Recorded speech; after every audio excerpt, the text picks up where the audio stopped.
Hello, magandang umaga po sa ating lahat. Welcome sa ating YouTube channel and don't forget to subscribe our YouTube channel. Thank you so much sa ating mga taga-subaybay. Ngayon po ay ating pag-uusapan itong the separation of the church and the state. The separations of church and states. So, nakasaad yan sa ating saligang batas sa 1987 Constitution, Article 2, Section 6. Ang pag-separate sa church and the states. Pero unsa na, ano ba ibig sabihin yan?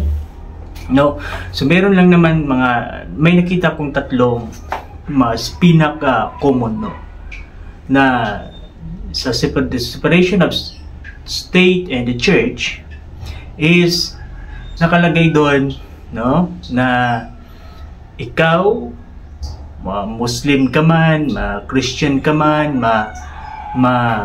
Protestant ka man, or Kristiyano ka, Katoliko ka, anumang antas mo sa inyong religion, ay pwede kang mamuno at pwede kang maglingkod sa bayan. Ibig sabihin lang nun, walang pinipiling relihiyon na pwedeng maglingkod sa bayan. Okay? Second, pangalawa, ang pinaka-importante ay hindi mo pwedeng gamitin ang pundo ng gobyerno para ipatayo ng mga establishmentong pasimbahan. For example, ikaw ay isang Katoliko na pinuno. Gamitin mo yung pundo ng gobyerno kasi magpatayo ka ng isang malaking katedral. Hindi po pwede yun. Kung napapansin nyo, galing sa mga miyembro ang pinapatayo ng simbahan. Yung may mga pastor dyan or sa Katoliko yung mga offerings nila, yan yung ginagamit para pampatayo ng simbahan. Hindi po pwede yan, ha? Again, hindi po pwede gamitin ang pondo ng gobyerno para gamitin doon sa pagpapatayo ng simbahan. Muski man yan, Christian church or Catholic church, Orthodox, whatsoever, etc. Hindi po pwedeng galawin yun. Okay, naintindihan? Pangatlo is yung the freedom, the religious freedom.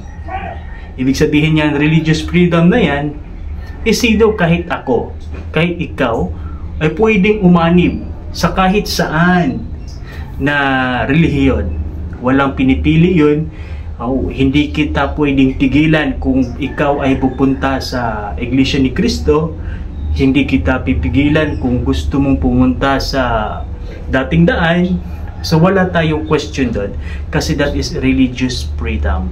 Hindi po pwede makialam ang simbahan sa gobyerno. Sa halip, ang simbahan kapag hindi na maganda ang ginagawa ng gobyerno, syempre doon na papasok ang simbahan. Pero pagdating sa pundo, hindi po talaga pwede yun. Ikis yun. Bawal na bawal yun. Kaya wag niyong gagamitin ang pundo ng gobyerno para ipagpatayo ng mga establishment. So yun yung pinaka-highlight dun sa Article 2, Section 6 sa 1987 Constitution natin na the separation of the church and states. So, naintindihan po sana natin na hindi pwede makialam, Pero again, pwedeng tumakbo kahit ikaw ay pastor. Sa kanila pwede, pastor pwede siguro. Kasi pastor man yun Pero sa Catholic Church, hindi po pwede ang paring magiging senador, ha?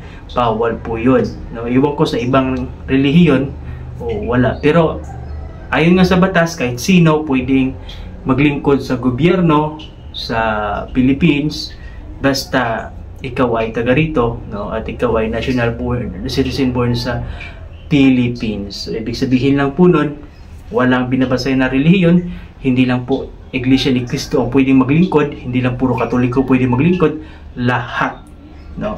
Again, ulitin ko, hindi pwede gamitin ang pondo ng bansa para sa religious na mga establishment. Pwede mag-donate for something like mga Christmas, whatsoever, maghingi ng donations ang church dahil just a little bit, wag naman ikaw mismo magpapatayo. Okay? Bawal po yun. Maraming salamat po.